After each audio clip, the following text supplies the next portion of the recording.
Well, Darren, a 2-1 defeat, a late goal gave you some late hope, but what did you make of the performance today?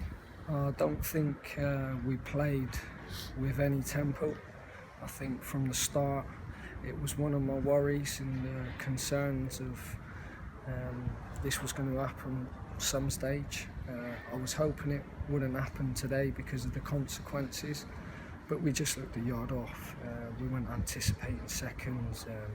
Our passing was sloppy, kept giving the ball away too much. But having said that, we were still there at times, getting in the final third, looking a goal threat. I think the key decision was a penalty. I think that cost us. I mean, I look at Morecambe away.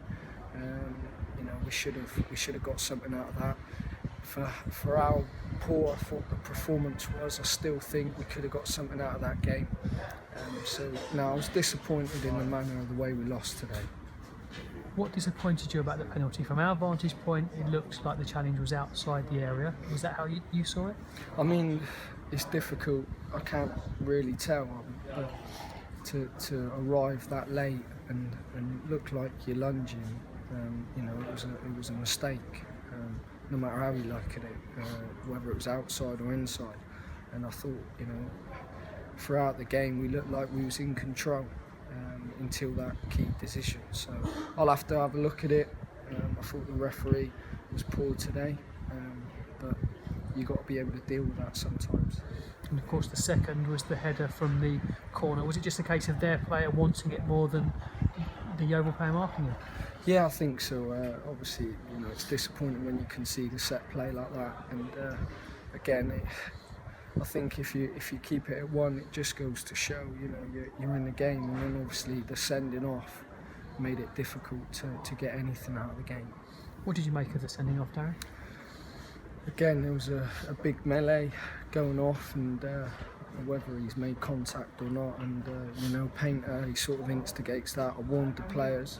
I said to the players, I don't want anyone to get sent off today, because you could see with us arriving late once or twice, we had 1 or 2 bookings that players was on at yellow at half time, so I already read ahead of that. And even though I warned the players, they still go and make the mistake. But having said that, I thought Nathan was doing well up until that. But again, these decisions get made, and sometimes you got to put up with poor referees because it is what it is. There's nothing you can do about that. So you now lose Nathan Smith for 3 games. It'll be a 3-game ban for violent conduct. And what of Jack Compton? Because he looked to have a hamstring problem before he went off. Yeah, obviously Jack's coming back to his old club, so he had a lot to prove today, and we'll assess whether the extent of how bad the hamstring is. So it's important to make sure the boys are living right and doing everything they can to make sure they stay fit.